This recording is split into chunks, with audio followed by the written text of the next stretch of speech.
Hey everyone, Mark and Joey here from Ultimate Sports Channel, and today, Joey, we're talking about a product that fits right into our life, and that's sports, whether we're watching it or whether we're playing it, and really key for you because you're a professional golfer. You use these every day, and they're really important to your life. Yeah, definitely, guys. Sunglasses, you got to protect those eyes. Go to CoolEyeCover.com and find out our premium selection of those sunglasses. When you're playing or watching sports or hanging at the beach, whatever it is, you need to protect those eyes. Go get a great selection of sunglasses at CoolEyeCover.com. Protect those eyes. Let's play it safe, Joe. We want to be able to watch as much sports as we can. Hey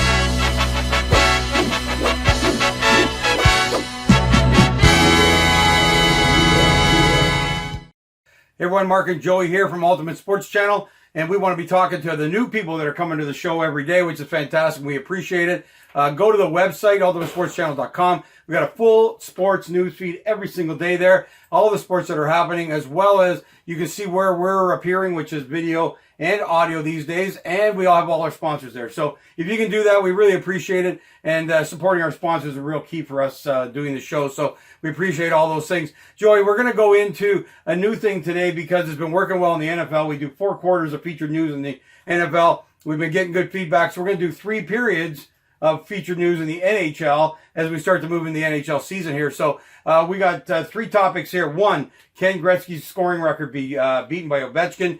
2, the Mitch Marner's conversation with his free agent contract. And 3, the Olympics coming up. And we're going to talk about those 3 in our 3 periods. So let's get started with Ken Gretzky's record ever been beaten. It's as close to being beaten now as ever. Well, if I was a betting man, no. No. But if I'm a hockey hopeful, I want it to get close. I want it to, have a potential at some point because I think it's always great when records have a little taste of being broken. Yeah. And I think that'd be important for hockey. Not many records get broken in hockey besides really rookie records. But well, Gretzky holds them all, so it's difficult. Yeah, I mean, there's just not a ton there that gets beaten.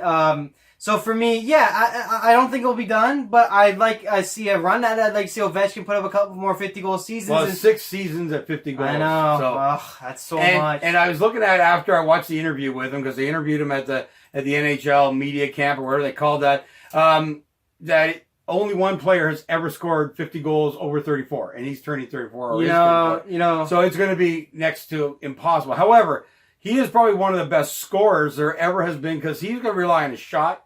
He's got a team that can get him the puck. He doesn't have to work as hard maybe as some other players would have to do. But he can score from everywhere on the ice. So maybe we'll see it. I really hope we get a race at least. Well, let's say, for our hopefuls out there, why there is potential. And that's exactly what you said. You're so right, is that they find a way to get this guy to the puck. He doesn't have to create opportunities himself. Some guys have to deke, they dangle, they have to go in the corners, get the puck to create goals. He really just has to get over the blue line with the puck or in a position that someone can get in the puck and he can shoot and score. So if there's going to be a guy over this age of 34 that can score 50 goals, it will be him because of the shot, because how his team works to get him these shots.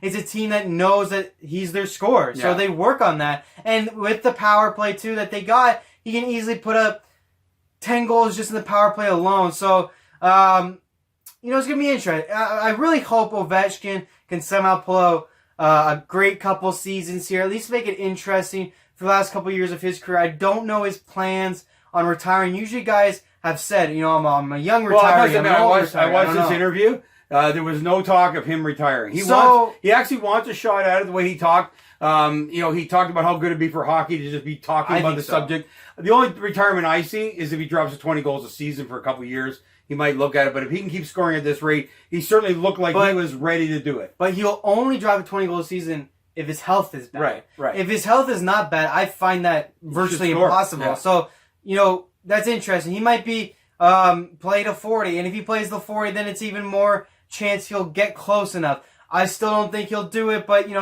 one thought Tom Brady would play football till 42 and continue in Super Bowls. Yeah. People thought he might be able to play till then, but be successful is weird. Situational play for these guys is important, and he's got what we just talked about, a team that gets him the puck. He doesn't have to go in and smash in the corners, although he is that type of player, but he can just get openings, score from anywhere inside the blue line. So remember, he's only a type of player in playoffs or once in a regular season. He's just so smart on taking care of his body, and he knows his team is good enough to get that playoff spot. So once you have a team that's guaranteed versus to do that, he's able to play a little bit what guys would say softer because he's not going to go dig for it, but that's just smart hockey in my Sure mind. it is. And he'll have a chance. I think 50 goals next 3 years for sure. And it's going to be those last 3 years you go, can you do it? Yeah, Can you not yeah. do it? Maybe, though, his best chance is to put up like a 70-goal season, which would be astronomical. And I actually saw a quote from Wayne Gretzky that he hopes he does it. I did see that, I too. think Wayne Yeah. has had it so long, he'd like to see it's good for modern sport to have new records. Like people wanted Tiger to beat Jack, not because they didn't like Jack, obviously, but new records really spur on the sport, more participation, more people watching, all those things that help it out. So he had said in one quote that he hopes he breaks the record. We'll see what happens. Got to get into period 2. Real quick, though, last thing on that. I think the reason why people want to see modern athletes break records is because there's always going to be comparison from the old and then now. But if you break those records, it kind of goes away. So that's the last thing I think why Gretzky wants his record to be broken. They always talk about how easy it was to score back then. I think it'd be impressive. More impressive if Ovechkin did it. Yeah. So that was real quick there. I think that's why Gretzky wants to humble Star, by the way. So let's get to period 2. We're talking on the other end of the spectrum with one of the youngest players in hockey and one of the best players. Everybody acknowledging that Mitch Marner is probably one of the best players in the league. He is now pressing for the contract, the big contract, and it's taken us the Leafs. I didn't mention at the start of the show, we're from Ontario, Canada, so Leafs are our home team, and it's taken us right to the brink here. We're opening camp tomorrow. He's not signed, and he's not showing up. Yeah, so first things first, disappointed really in Mitch Marner. They've offered him a ton of money. In long term, I heard it is mostly the term that he is not a fan of. He does not want to be tied down for 7 or 8 years. He would like more of a 3 to 5 year contract. We'll see what happens. You know, there's the thing about bridge deals, which would be a 3 to 5 year contract. I don't know what's going to happen here.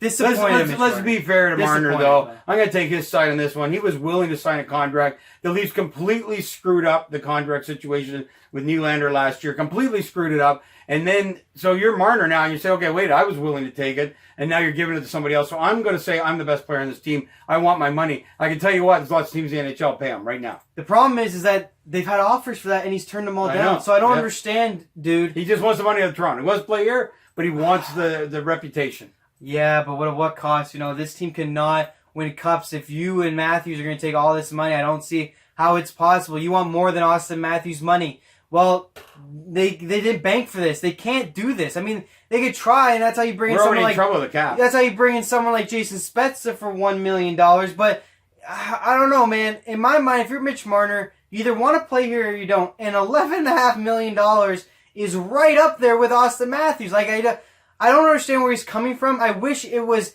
all about the money, and that means he would have left by now, and Right. we would have gotten 4 first-round draft picks. And we could have gone offer sheet someone else Right. or traded those for someone else. I'm confused by his tactics. He's turned down every team that has called him and said, we'll do an offer sheet. He's turned them all down and says, I want to play in Toronto, but I want to gouge Toronto. Yeah. I don't understand what you're doing here. It cannot benefit you in the long run because the media will just hate you, and so will the fans if you demoralize this franchise. Now, we know Nylander's contract was stupid, but it happened, so make up a decision. Anyways, I can't talk. Well, we got to see it Any done. longer. That's the thing. I was watching Kyle Dubas on TV this morning. It's got to get done, but they are standing hard on this player thing. They screwed up last year. They're not going to screw up again this year. So I don't think we're going to see it done. I think we're going to start the season without him. There was no pressure to get him signed. I think it was a massive, massive mistake. But we're going to see what happens in the next. Well, we got 2.5 weeks of camp. And by the way, so let's see what's going to his happen cap there. hit goes up every game he doesn't play. So Yeah, it's an interesting, the whole math around caps is ridiculous anyway, but that is one of the interesting things about the cap. Has hurt teams in the past, and we got to watch out for the same thing. So there you go. That's the end of period 2. Marner, still no solution. Period 3, I watched Crosby be interviewed about the Olympics. Again, he is a fan of the Olympics. He loves wearing the Canadian jersey. Of course, he had the great goal. He's got all of that, but we are the podcast for fans by fans, and we're fans. I am not in favor of the Olympics, and it's not that I don't enjoy watching that, but I'll tell you what, if we're in a run as the Leafs to the playoffs and maybe the Stanley Cup, and Austin Matthews got hurt over there, I do not want that to happen. The Olympics are not big enough when it comes to hockey. I don't think it matters. Let the college kids play hockey, which is what it was in the beginning. We need these teams playing. There's too much money involved. There's too much prestige. And in cities like ours, there's too much in 60 years of waiting that we'd hate to see one of our guys injured in the well, Olympics. you know I'm on board with you. I don't think that I want to see NHL players in the Olympics. For me, I love the Olympics. I love representing your country. I think it's a great honor, and I think Crosby looks at it that way, and he's done a great job when had the chance to represent Canada. And, when your season's over, you go play Spangler Cup and represent Canada. I get it's not the Olympics, but you have a job here back home, and in my mind, you got to be loyal to your city and to your franchise and your job. You got to play the NHL. It's your job. It's your league. It's what you're part of. There's many, many kids that actually would benefit from you not playing in the Olympics, like these maybe college kids, these Canadians over in Europe that now get to play the Olympics and then maybe show their stuff and get a contract back over in the NHL. So I think it's a win-win when they don't play. I think there's too much lost potential when they do play. Some top junior players get to play there. Yeah, it's a development thing. It's just a win-win without you playing. Yeah. But with you playing, there's so many potential losses. I don't see it happening in the future. I don't think you'll see them ever go back. I don't think the owners will ever agree to it. It throws off the whole schedule. It throws off the players, the All-Star break, all these other things that, believe it or not, are important to building the brand of what the NHL is. And I just think, I don't think you'll see it happen. And I'm okay with that. I think it's a great opportunity for young Canadian hockey players, American hockey players, whatever, to go over there. More importantly, other countries that don't have as many stars actually get to showcase their stuff and get better. Something like Finland, well, they're really good now, but maybe the Swiss, something like that, all of a sudden they beat Canada. Yeah. Because Crosby's not there. I think that's big for Swiss. I think they go home and go nuts. You saw what happened. Finland won the Spangler Cup, I want to say, beat Canada. You saw the celebration there. It's a big deal to them, whether NHL players are there or not. So it's a win-win when they're not there. Tons of loss if they do go. I think the same thing, and I think there's too much money out there at risk. But most of all, for me personally, it's about not getting a player injured that could be leading you to Stanley Cup. And when you live 60 years without one, even though I've seen one, you want to win the Cup. I don't really care about the Olympics. It'll come and it'll go, but a Stanley Cup lasts forever in your city. We've seen that with the Raptors. We've seen that in tennis now where the Canadians are doing that. So we're a little bit selfish here, but that's what I'm talking about. And maybe it's not us. Maybe it is Pittsburgh heading to the Stanley Cup, and Crosby's the one that gets injured at the Olympics. It's just not worth it. Yeah, like I said, too many lost potential. So that's it. 3 periods of hockey featured news right now. We'll be back as we find stories that are happening on the go. Other than that, we're looking forward to 2.5 weeks, man. We're into real hockey, which is going to be fantastic. Have a great day, and we'll talk to you soon.